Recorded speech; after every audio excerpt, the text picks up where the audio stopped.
संस्कृत शिक्षण में उच्चारण की प्रमुख विधि मानी जाती है अनुकरण, वाक्य शोधन। ए और बी कोई नहीं। कौन सा विकल्प सही हो जाएगा? तो ये हो जाएगा आपका विकल्प सी, ए और बी दोनों मानी जाती है। ठीक। अगला याज्ञवल्क्य, ये आपका हुआ याज्ञवल्क्य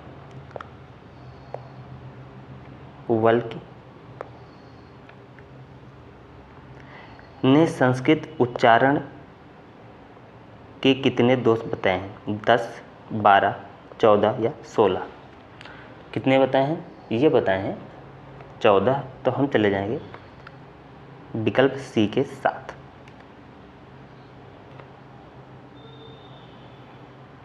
अगला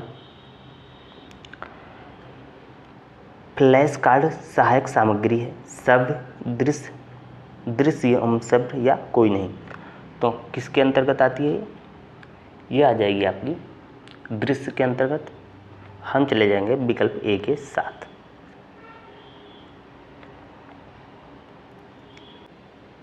अगला संस्कृत विषय वस्तु के मूल्यांकन हेतु प्रश्नों की अधिकतम उपलब्धता होती है निबंधात्मक प्रश्नों में, लघु उत्तरीय प्रश्नों में, वस्तुनिष्ठ प्रश्नों, उपरोक्त में से कोई नहीं या किसी में नहीं।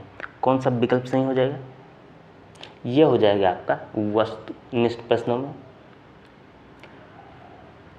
हम चले जाएंगे विकल्प सी के साथ। अगला है संस्कृत शिक्षण को श्रव्य दृश्य शिक्षण सहायक सामग्री द्वारा रुचिकर बनाना है। ये क्या है? स्वाभाविकता का सिद्धांत है, रोचकता का सिद्धांत है, अभ्यास का सिद्धांत या सक्रियता का सिद्धांत है। कौन सा विकल्प सही हो जाएगा? तो ये अभ्यास का सिद्धांत है। हम चले जाएंगे विकल्प सी के साथ। ये आपका हो जाएगा अभ्यास का सिद्धांत।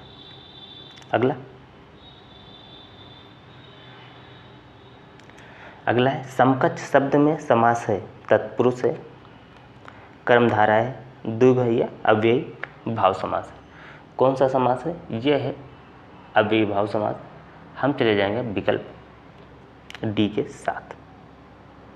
ये आपका हो जाएगा सही। वीडियो क्लिप से आप क्या समझते हैं? वीडियो क्लिप एक दृश्य श्रव्य साधन के रूप में प्रस्तुत किया जाने वाली शिक्षण सहायक सामग्री है जिससे विषय सामग्री अधिक आकर्षक हो जाती है, रुचिकर हो जाती है, सरल और सुबोध बन जाती है। तो ये चीज़ें वीडियो क्लिप से शिक्षण सामग्री में सरलता आ जाती है, आकर्षक सामग्री को बनाता है, रुचिकर बनाता है, सरल और सुबोध बना देता है। अगला संस्कृत में वाचन कितने होते हैं? संस्कृत में वाचन 3 होते हैं। पहला आदर्श वाचन या शास्त्र वाचन, दूसरा अनुकरण वाचन, तीसरा मौन वाचन। 3 प्रकार के वाचन होते हैं। अगला प्रश्न खेल प्रवृत्ति का अर्थ बताइए। शिक्षा में खेल के उचित अवसर प्रदान करने से बालक में सहजता से ही संस्कृत भाषा सीख जाते हैं। खेल एक ऐसी प्रवृत्ति है जिसके द्वारा कठिन से कठिन शब्दों को आनंद एवं उत्साह के साथ सीख जाते हैं।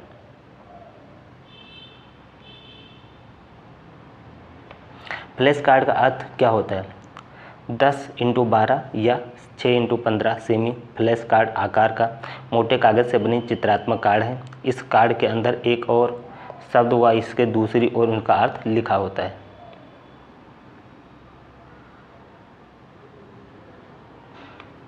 कक्षा में चार्ट को प्रभावशाली बनाने हेतु क्या सावधानियां करनी चाहिए?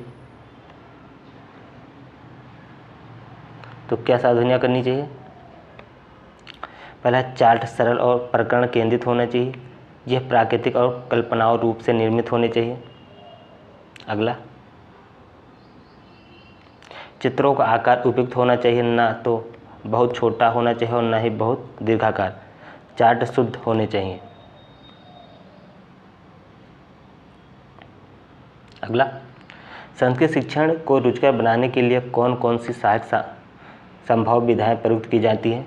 केवल नाम बताना है। सहायक सामग्री, पहला श्रव्य सामग्री, दृश्य सामग्री और सर्वदृश्य सामग्री। सर्व सामग्री में रेडियो, टेप रिकॉर्डर, ग्रामोफोन, लिंगोफोन ये आ जाता है। दृश्य में आ जाता है मॉडल, चार्ट, ग्राफ, मानचित्र। और सर्वदृश्य में टेलीविजन या चलचित्र आ जाते हैं।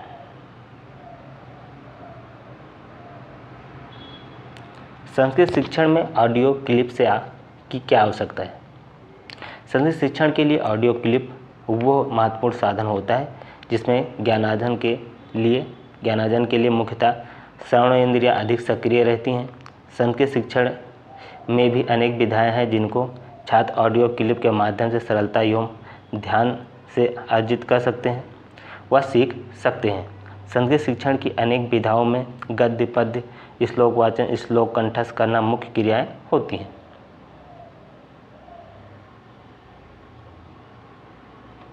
जिनकी संपूर्ण जानकारी केवल ऑडियो क्लिप द्वारा प्रदान करना ही संभव हो पाता है, क्योंकि ऑडियो क्लिप के द्वारा हम प्रत्येक विधा का ज्ञान छात्रों को प्रदान कर सकते हैं।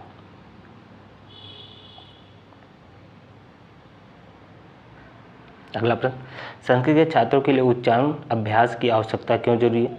किसी भी भाषा को उच्चारित करने का तात्पर्य मनुष्य के मुंह से अभिव्यक्ति और स्पष्ट ध्वनित होना होता है, जो कि शब्दों को बोलने के ढंग पर निर्भर करता है। व्यक्ति के मन के विचार एवं भाव इच्छा के रूप में जागृत होते हैं। मुख्य अवयवों द्वारा स्वर एवं व्यंजन युक्त शब्दों से अभिव्यक्ति का होना ही उच्चारण कहलाता है। संस्कृत शिक्षण को अधिक सरल एवं रुचिकर बनाने में उच्चारण का महत्वपूर्ण स्थान होता है।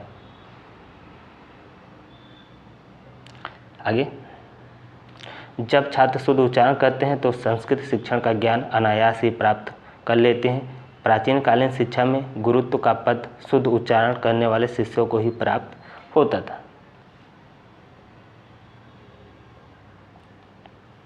अगला, संस्कृत शिक्षण में श्यामपट्ट के महत्व को बताइए। संस्कृत भाषा में श्यामपट्ट के प्रयोग का बहुत महत्व निम्नलिखित देख लेते।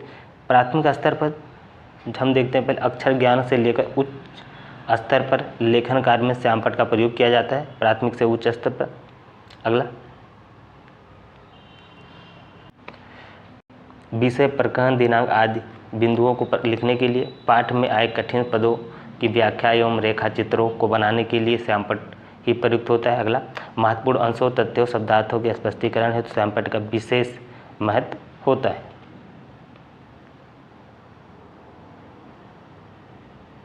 अगला, श्यामपट्ट में मूल्यांकन प्रश्न एवं अभ्यास कार्य सरलता से कराए जाते हैं। अगला, छात्रों में लेखन क्षमता का विकास होता है। छात्रों का अर्जित ज्ञान सुदृढ़ एवं अस्थायी होता है। आगे देख लेते हैं, संस्कृत शिक्षण के अनुकरण वाचन का महत्व समझाइए।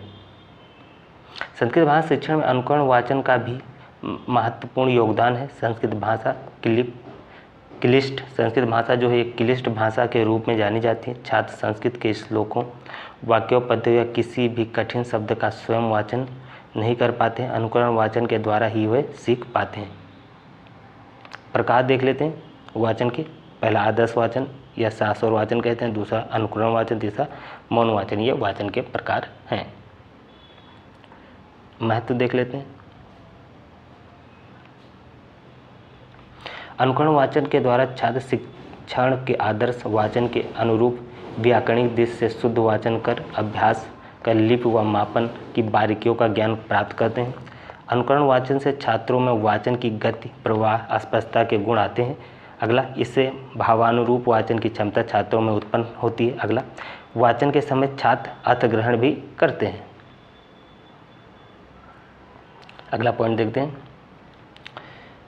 दूसरे छात्रों के अनुकरण वाचन में शिक्षण द्वारा बताई गई त्रुटियों को छात्र अपने अनुकरण वाचन में लाने से बचते हैं। अगला, अनुकरण वाचन कई छात्रों से कराया जाता है तथा छात्र इस प्रवृत्ति के कारण पाठ को समझ जाते हैं।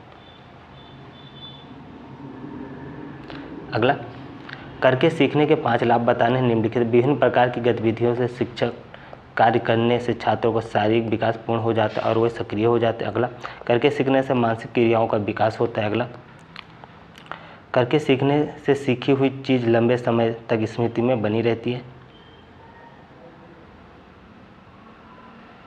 अगला, जब विद्यार्थी स्वयं कुछ क्रियाएं करते हैं और उनको अपने शिक्षण द्वारा प्रोत्साहन उनके अपने शिक्षण द्वारा प्रोत्साहन प्राप्त होता है तो वो उसकी रुचियों का भी विकास होता है। अगले करके सीखने से छात्र समूह में रहकर अपने सहपाठियों के साथ अनेक क्रियाओं को संपन्न करता है और सीखता है। अगला प्रश्न देखते हैं, संस्कृत शिक्षण में वीडियो क्लिप का क्या महत्व? 17 का प्रश्न है। संस्कृत शिक्षा को अधिक रुचिकर बनाने के लिए वीडियो क्लिप का भी आश्रय लिया जाता है।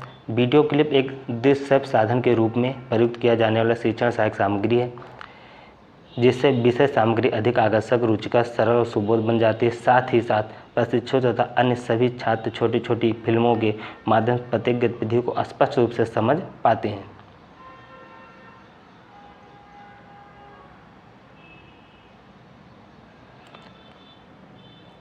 पर रूप से होता है, वीडियो क्लिप के द्वारा दिखाई जाने वाली फिल्मों को देखा एवं सुना जा सकता है और ये फिल्म छात्रों को कल्पना करने, भाव प्रकट करने और अधिक विचारशील बनाने के लिए प्रेरित करती है। इसका महत्व देख लेते हैं। वीडियो क्लिप द्वारा पाठ्य वस्तु का सजीव चित्रण प्रस्तुत किया जाता है, जो कि विद्यार्थियों को सरलता से समझ में आता है। छात्रों का अधिकतम स्तर स्थायी एवं उच्च हो जाता है। अगला, छात्रों को विषय वस्तु आकर्षक एवं रुचिकर लगने लगती है, जिससे वह अधिक मन लगाकर सीखते हैं। अगला, कठिन विषय को छात्र वीडियो क्लिप के माध्यम से पुनः देख व समझ सकते हैं। अगला पॉइंट, छात्रों को समय और स्थान का बंधन नहीं रहता, घर पर भी वे प्रशिक्षण CD एवं DVD आदि के माध्यम से पाठ्य वस्तु का अध्ययन कर सकते हैं। अगला पॉइंट, वीडियो क्लिप के माध्यम से छात्र को दूरस्थ विद्वानों की विचारधारा का ज्ञान सरलता से प्राप्त हो जाता है।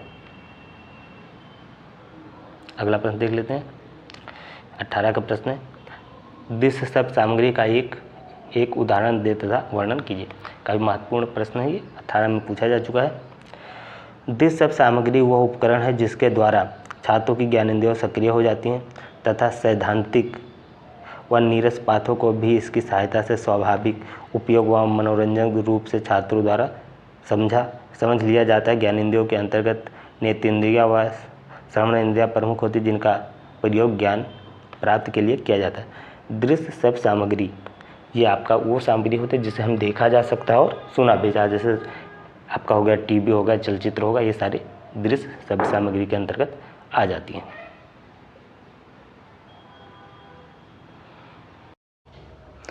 आप लोग कमेंट करके बताइएगा ये क्लास आप लोगों को कैसी लगी। इसे लाइक करें, शेयर करें और चैनल को सब्सक्राइब करके बेल आइकन दबा दें। PDF के लिए आप लोग टेलीग्राम ग्रुप ज्वाइन कर लें, जिसका लिंक आपको कमेंट बॉक्स में मिल जाएगा। तो इस क्लास में इतना ही। जय हिंद, जय भारत।